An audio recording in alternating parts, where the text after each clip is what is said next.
قال الله تبارك وتعالى في كلامه المجيد والفرقان الحميد أعوذ بالله من الشيطان الرجيم بسم الله الرحمن الرحيم قل هل يستوي الذين يعلمون والذين لا يعلمون آمنت بالله صدق الله العظيم إن الله وملائكته يصلون على النبي يا أيها الذين آمنوا صلوا عليه وسلموا تسليما اللهم صل على سيدنا ومولانا محمد وعلى القدوس والكرم وآله وأصحابه وسلم صلاة وسلاما عليك يا سيدي يا رسول الله وعلى آلك وأصحابك يا حبيب الله الحمد لله. گزشتہ محفل میں پچھلی محفل میں ہم نے آپ کے سامنے راستوں کے حقوق کے بارے میں آپ کے سامنے بات کی تھی اور حدیث شریف کی روشنی میں بات کی تھی اور مختلف مثالوں کے ساتھ اور ہمارے معاشرے کی جو صورتحال ہے اس کے ساتھ آپ کے سامنے کچھ معروضات پیش کی تھی. آج جو گفتگو ہے وہ علم اور علم کی مجلس کے حوالے سے ہے کہ علم کو اللہ تعالیٰ نے جو رفعت عطا فرمائی ہے، جو شان عطا فرمائی ہے، وہ دنیا میں اور کسی چیز کو عطا نہیں فرمائی. انبیاء علیہ السلام اور صحابہ کرام علیہ الرحمہ کے بعد علیہ الرضوان کے بعد جو مرتبہ حاصل ہوتا ہے وہ علم کے ذریعے حاصل ہوتا ہے. یعنی کوئی صحابی اگر ایسے ہیں کہ مسلمان ہوئے اور مسلمان ہوتے ہی وہ فوت ہو گئے تو ان کا درجہ بڑے سے بڑے عالم سے بڑھ کر ہے، کیونکہ ان کی آنکھوں نے رسول اللہ کی زیارت کی ہے تو سرکار سے ان کی نسبت ہو جانے کی وجہ سے وہ بڑے سے بڑے عالم سے زیادہ فضیلت رکھتے ہیں. صحابہ کرام کے بعد جتنے بھی دنیا میں بڑے بڑے علماء ہیں، بڑے بڑے اولیاء ہیں، ان سب کا جو اصل رتبہ ہے وہ علم کی وجہ سے ہے، علم اور معرفت کی وجہ سے ہے. تو اللہ تعالیٰ نے علم والوں کے بارے میں قرآن مجید میں ارشاد فرمایا ہے کہ قل هل يستوي الذين يعلمون والذين لا يعلمون. حبیب آپ ان سے یہ فرمائیے کہ کیا جاننے والے اور نہ جاننے والے برابر ہو سکتے ہیں؟ یقیناً نہیں ہو سکتے. پھر اسی طرح اللہ تعالیٰ نے بالکل صراحت کے ساتھ فرمایا کہ کن کے درجات کو اللہ بڑھاتا ہے، بلند فرماتا ہے. ارشاد فرمایا کہ یرفع اللہ الذین آمنوا منکم والذین اوتوا العلم درجات، کہ اللہ تعالیٰ ان لوگوں کے درجات بڑھاتا ہے کہ جو ایمان لائے اور ساتھ علم بھی ان کو دیا گیا، اللہ تعالیٰ ان کے درجات کو بلند فرماتا ہے. اچھا، افسوس کی بات یہ ہے کہ ہمارے معاشرے میں چونکہ ترقی ہمیں نظر آتی ہے لیکن سچ یہ ہے کہ یہ ترقی معکوس ہے، الٹی ترقی ہے. یعنی ہمارے ہاں یہ ہوتا ہے کہ جو جس چیز کو اہمیت نہیں دینی چاہیے وہ ہمارے ہاں سب سے اہم ہو جاتی ہے، اور جس چیز کو اہمیت دینی چاہیے وہ ہمارے ہاں انتہائی غیر اہم ہو جاتی ہے. جیسے عبادات کا معاملہ ہے، علم کا معاملہ ہے، اور اس طرح دیگر چیزیں، ہم والدین کا کے لحاظ کا، ان کے خیال کا معاملہ ہے. یہ بہت سارے معاملات ہیں کہ جن کو اہمیت دی جانی چاہیے وہ ہمارے ہاں عام طور پر غیر اہم ہوتی ہیں، اور جو غیر اہم چیزیں ہیں وہ ہمارے ہاں انتہائی اہم ہوتی ہیں. علم کا معاملہ یہ ہے کہ آپ علیہ السلام کے بارے میں خود یہ بات مروی ہے. خود آپ علیہ السلام نے بھی ارشاد فرمایا کہ سرکار ایک مرتبہ مدینہ منورہ میں تھی تو مسجد نبوی میں گئے. وہاں پر دیکھا کہ دو محفلیں لگی ہوئی ہیں، دو گروہ چھوٹے چھوٹے بیٹھے ہوئے ہیں، اور ایک گروہ جو ہے وہ اللہ تعالیٰ کا ذکر کر رہا ہے اور ایک گروہ جو ہے وہ ذکر نہیں بلکہ ویسے علم کی باتیں کر رہا ہے. یعنی کوئی مسائل ڈسکس ہو رہے ہیں، فقہی مسائل ہو رہے ہیں، دین کی باتیں کچھ ہو رہی ہیں. آپ علیہ السلام نے دونوں گروہوں کو دیکھا اور دونوں کی تعریف فرمائی، دونوں کو کمپلیمنٹ دیے کہ یہ دونوں نیک کام کر رہے ہیں، اچھے کام کر رہے ہیں. لیکن آپ علیہ السلام نے پھر علم والی مجلس کو اختیار فرمایا اور یوں فرمایا کہ انما بعثت معلما، میں تو معلم یعنی تعلیم دینے والا، علم دینے والا بنا کر بھیجا گیا ہوں. تو آپ علیہ السلام بھی اس مجلس میں تشریف لے گئے جو علم والی تھی. تو آپ علیہ السلام خود معلم ہیں، تعلیم والے ہیں. ذاکر تو ہر بندہ ہے، ذکر کرنے والا تو ہر بندہ ہے. ہر جو مسلمان ہے وہ ذکر کرتا ہے، اللہ تعالیٰ کا نام لیتا ہے، ذکر ہے. رسول اللہ کا نام لیتا ہے، ذکر ہے. تو علم کی جو مجلس ہے وہ عام لوگوں سے زیادہ ہوتی ہے. جیسے آپ علیہ السلام نے ایک موقع پر ارشاد فرمایا کہ فضل العالمی علی العابدی کفضلی علی ادناکم. فرمایا کہ ایک عالم کی جو فضیلت ہے وہ عابد، صرف عبادت کرنے والا جو عالم نہ ہو اس عابد پر ایسی ہی ہے جیسے کہ سرکار نے فرمایا کہ میری فضیلت تم میں سے سب سے کم درجے والے بندے پر ہے.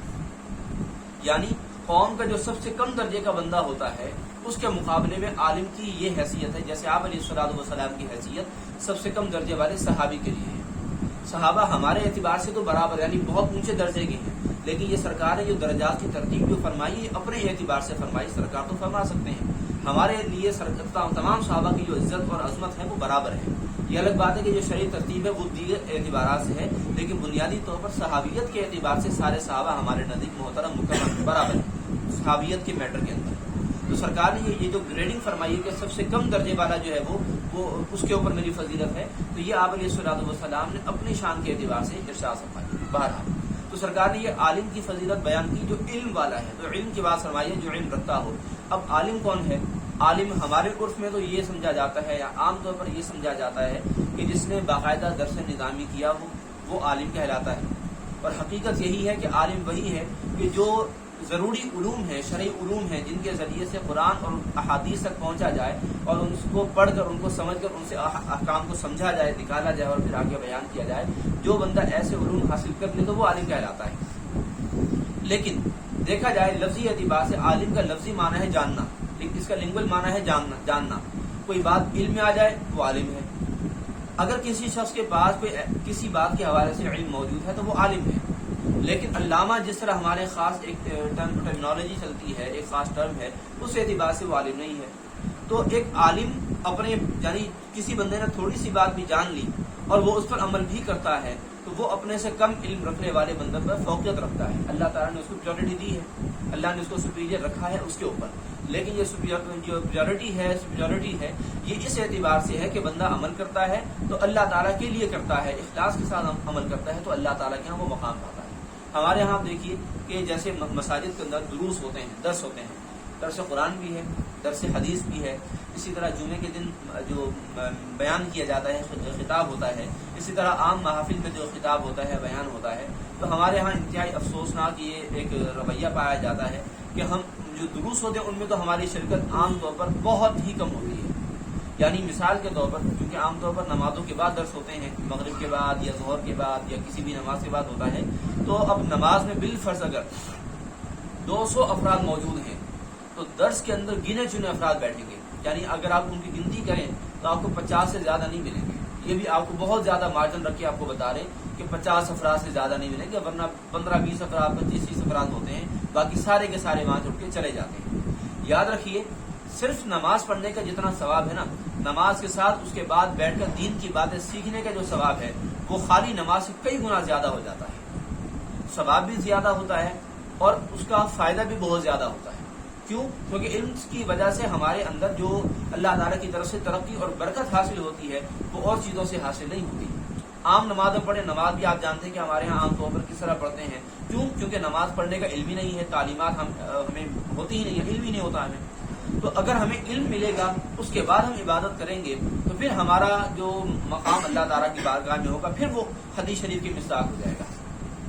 اس لیے ہمیں چاہیے کہ یہ جو اس طرح کے دروس ہوتے ہیں، اسی طرح جمعے کے اندر جب امام صاحب آتے ہیں، خطیب صاحب آتے ہیں اور بیان کرتے ہیں، بیان کرنا شروع کرتے ہیں، گنتی کے گنے چنے بندے ہوتے ہیں.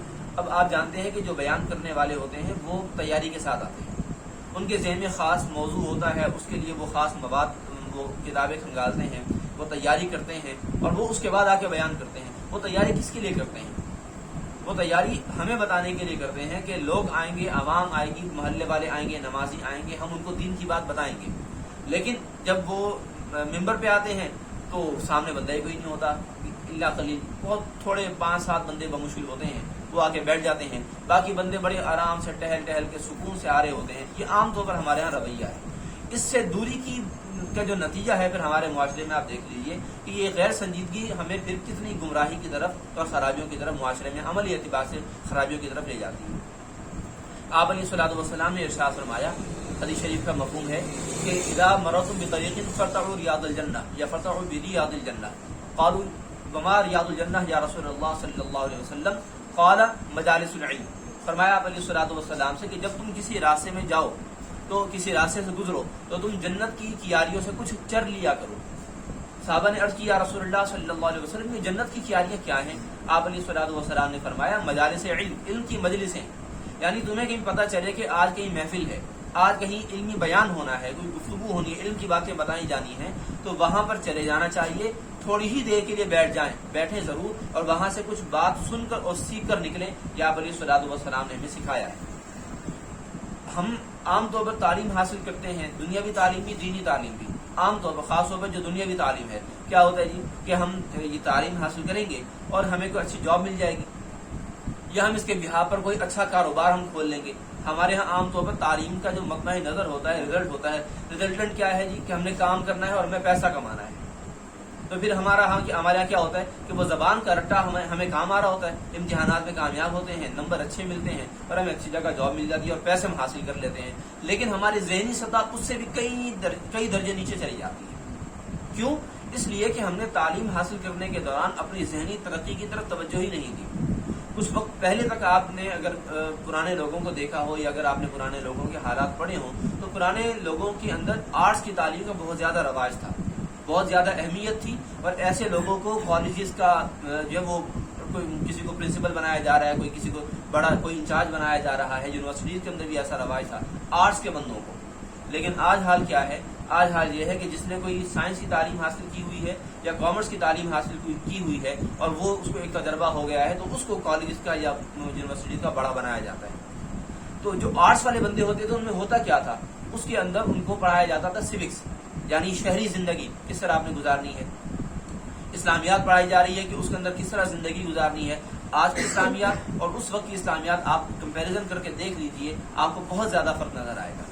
اچھا، پرانے لوگ بھی پھر آرٹس کو زیادہ ترجیح دیا کرتے تھے، آج کل سائنس اور کامرس کو زیادہ ترجیح دی جاتی ہے، میڈیکل کو ترجیح دی جاتی ہے، کیونکہ اس کے جو فیلڈ ہے آگے آ کے پیسہ ہے، لیکن وہ جو فیلڈ تھی اس میں آگے آ کے تربیت تھی، کیونکہ بہت سارے لوگ اس چیز کو بہت زیادہ دیکھا کرتے تھے، یہ چیز میٹر کیا کرتی تھی۔ تو ہم جب اس فیلڈ میں آتے ہیں، تعلیمی فیلڈ میں، دنیاوی فیلڈ میں، تو ہمارا لالچ کیا ہوتا ہے کہ جی ہم نے آگے جا کے پیسہ کمانا، اچھی جاب مل جائے گی، اسکوپ بہت زیادہ ہے۔ آپ نے اکثر لوگوں کو سنا ہوگا، بھی آپ بتائیں کہ ہم کون سی فیلڈ میں جائیں کہ جس کا اسکوپ زیادہ ہو۔ اسکوپ سے مراد کیا ہے کہ یہ آگے جا کے اچھی جاب ملے گی، ہمیں آگے اپرچونیٹیز ملیں گی، پیسہ ہم کما پائیں گے، لیکن اس بات کی فکر کسی کو نہیں ہوتی کہ اس سے ہماری ذہنی صلاحیت میں اضافہ ہو، ہماری ذہنی تربیت اچھی ہو اور ہم دنیا کی زندگی اچھی طرح سے گزار سکیں۔ آج کسی کو یہ فکر نہیں کہ ہم معاشرے کے مفید فرد بن سکیں، مفید یعنی فائدہ مند، ہم معاشرے کو کوئی فائدہ دے سکیں، یہ فکر کسی کو نہیں ہے۔ یہ فکر سب کو ہے کہ ہم تعلیم حاصل کریں گے، ہمیں اچھی آمدنی مل جائے گی، ہمارا گھر اچھا بن جائے گا، ہم گھر کو رینوویٹ کروا لیں گے اور ہمارے پاس اچھی سواری آ جائے گی اور ہماری زندگی سیٹ ہو جائے گی۔ تو زندگی سیٹ ہونے کا معیار صرف مال رہ گیا۔ یاد رکھیے، یہ جو ایک بندہ غریب ہو اور وہ نااہل ہو کر پیسہ حاصل کر لے، احادیث طیبہ میں اس کو قیامت کی نشانی بتایا گیا ہے، یعنی ایسے لوگوں کی ایک اعتبار سے مذمت بھی کی گئی ہے۔ سرکار علیہ الصلوۃ والسلام کے بعد جبریل امین حاضر خدمت تھے، صحیح مسلم کی حدیث شریف ہے اور مشکات شریف کی پہلی حدیث ہے۔ آپ علیہ الصلوۃ والسلام سے انہوں نے عرض کیا، یا رسول اللہ صلی اللہ علیہ وسلم اخبرنی عن الساعہ، قال یعنی انہوں نے عرض کیا، یا رسول اللہ صلی اللہ علیہ وسلم مجھے قیامت کے بارے میں ارشاد فرمائیے۔ تو آپ علیہ الصلوۃ والسلام نے ارشاد فرمایا کہ جو پوچھنے والا ہے وہ پوچھے جانے والے سے زیادہ نہیں جانتا۔ قال فاخبرنی عن اماراتها، تو عرض کی حضرت جبریل امین نے کہ یا رسول اللہ کچھ علامات بتا دیجیے، قیامت ایگزیکٹلی نہیں بتاتے تو آپ مجھے کچھ اس کی علامات ارشاد فرما دیجیے۔ آپ علیہ الصلوۃ والسلام نے فرمایا تھا کہ ان ترى الحفاظ العراة العالة رعاء الشاء يتطاولون في البنيان، کہ تم دیکھو گے کہ جن کے پیروں میں کبھی چپل نہیں ہوتی ہوگی، جو پیدل چلتے ہوں گے، جن کے پاس کبھی جو ہے وہ پورے اور صحیح سالم اچھے کپڑے نہیں ہوتے تھے، جن کے پاس پھٹے پرانے کپڑے ہوتے تھے، پیبند لگے کپڑے ہوتے تھے، جو بکریاں چرانے والے لوگ ہوا کرتے تھے، یعنی غریب طبقہ جو ہوتا تھا، وہ ایک اچانک ایسا دور آئے گا کہ وہ بڑی بڑی شاندار بلڈنگز کے اندر رہنے شروع کر دیں گے، یعنی ان کی مالی حالت بالکل تبدیل ہونا شروع ہو جائے گی۔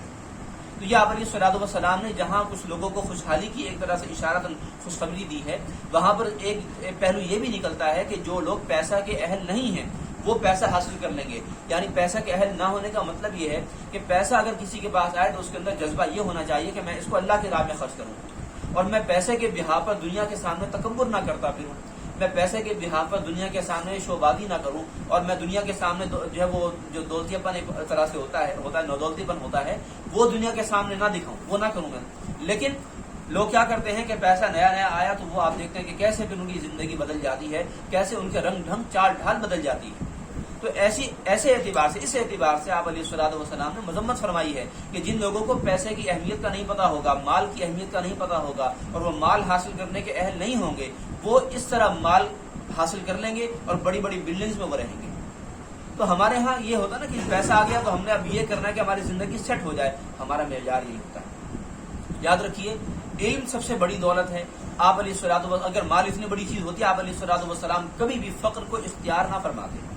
سرکار نے فرمایا کہ اگر میں چاہوں تو میرے ساتھ یہ پہاڑ سونے کے بن کے چلیں، لیکن میں نے تو فقر کو اختیار فرمایا. او کما قال علیہ الصلوۃ والسلام کہ آپ علیہ الصلوۃ والسلام نے مال نہ ہونے کو اختیار فرمایا، ورنہ سرکار کی شان تو یہ ہے کہ ساری دنیا کو جو کچھ ملتا ہے وہ سرکار کے صدقے سے اور سرکار کے در دولت سے ملتا ہے. سرکار نے کبھی دنیا کے سامنے اپنا مال دکھایا ہی نہیں کہ میرے پاس دیکھو مال ہے، اور حقیقت یہ کہ تھا بھی نہیں. تو آپ علیہ الصلوۃ والسلام نے علم کو ہمیشہ ترجیح دی. آپ علیہ الصلوۃ والسلام نے علم والوں کو آگے کیا.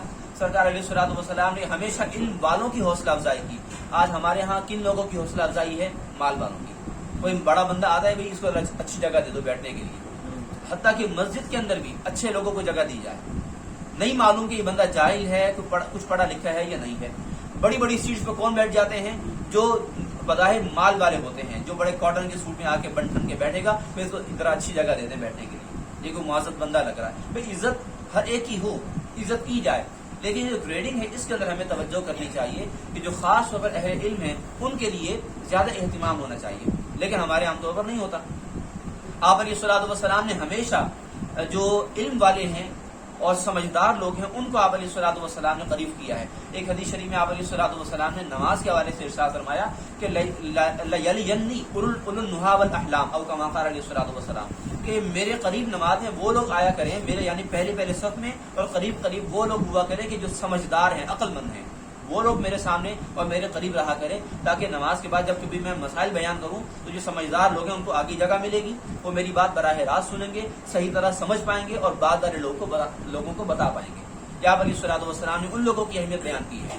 اسی طرح جو آیت ہے قرآن مجید کی 28ویں سپارے میں سورہ مجادلہ میں کہ یا ایھا الذین آمنوا اذا قیل لکم تفسحوا فی المجالس فافسحوا یفسح اللہ لکم وَإِذَا قِيلَ انشُزُوا فَانشُزُوا يَرْفَعِ اللَّهُ الَّذِينَ آمَنُوا مِنكُمْ وَالَّذِينَ أُوتُوا الْعِلْمَ دَرَجَاتٍ کہ اے ایمان والو، جب تمہیں مجلس کے اندر کشادگی پیدا کرنے کا، جگہ کھلی کرنے کا کہا جائے تو کر لیا کرو. جب تمہیں جگہ کھلی کرنے کا کہا جائے کرو گے تو اللہ تعالیٰ تمہارے لیے کشادگی پیدا فرما دے گا.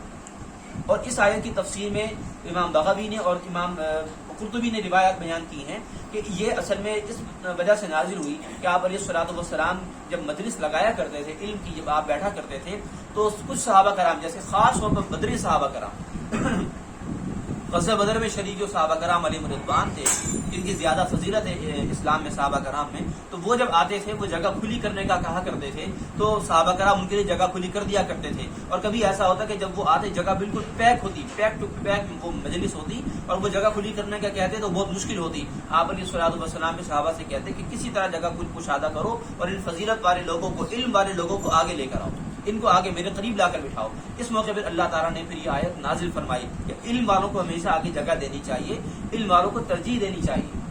اور اس سے جو ہمارے ہاں ایک مطلب دیکھیے کہ ایسی ہمارے ہاں الٹی عقل چلتی ہے کہ جی کہتے ہیں کہ جی دیکھیں کہ جی مولویوں کا دین کے اوپر اجارہ ہو گیا، عالموں کا دین کے اوپر اجارہ ہو گیا، یہ دین کے ٹھیکیدار بن گئے. العیاذ باللہ، جو دین کے ٹھیکیدار بنتے ہیں وہ ہماری نظر میں علماء کہلانے کے لائق ہی نہیں، وہ علماء سوء ہیں. لیکن جو دین بیان کرنے والے ہیں، جو دین سمجھانے والے ہیں، ان کے لیے آپ علیہ الصلوۃ والسلام نے اور اللہ تعالیٰ نے یہ باتیں ارشاد فرمائی ہیں. جو واقعتاً دین بیان کرنے والے ہیں اور آپ ماشاء اللہ صاحب عقل ہیں، صاحب شعور ہیں، سمجھدار، پڑھے لکھے ہیں، آپ جان سکتے ہیں کہ ہماری دنیا میں مسلمانوں میں کون کون علماء واقعتاً علماء ہیں، کون دین بیان کرنے والے، سمجھانے والے ہیں، اور کون معاذ اللہ واقعتاً دین کا ٹھیکیدار ہے. تو جو دین والے ہیں، دین بیان کرنے والے ہیں، تو ان کو تو وہ اہمیت دیجیے اور دینی چاہیے. اور جو ایسا سوچے تو اس کو سمجھانا چاہیے کہ بھائی یہ واقعتاً درست علماء ہیں، لہٰذا ان کی ایسے قدر کیجیے. علم کی قدر کریں گے تو پھر آج ہمارا معاشرہ درست ہوگا.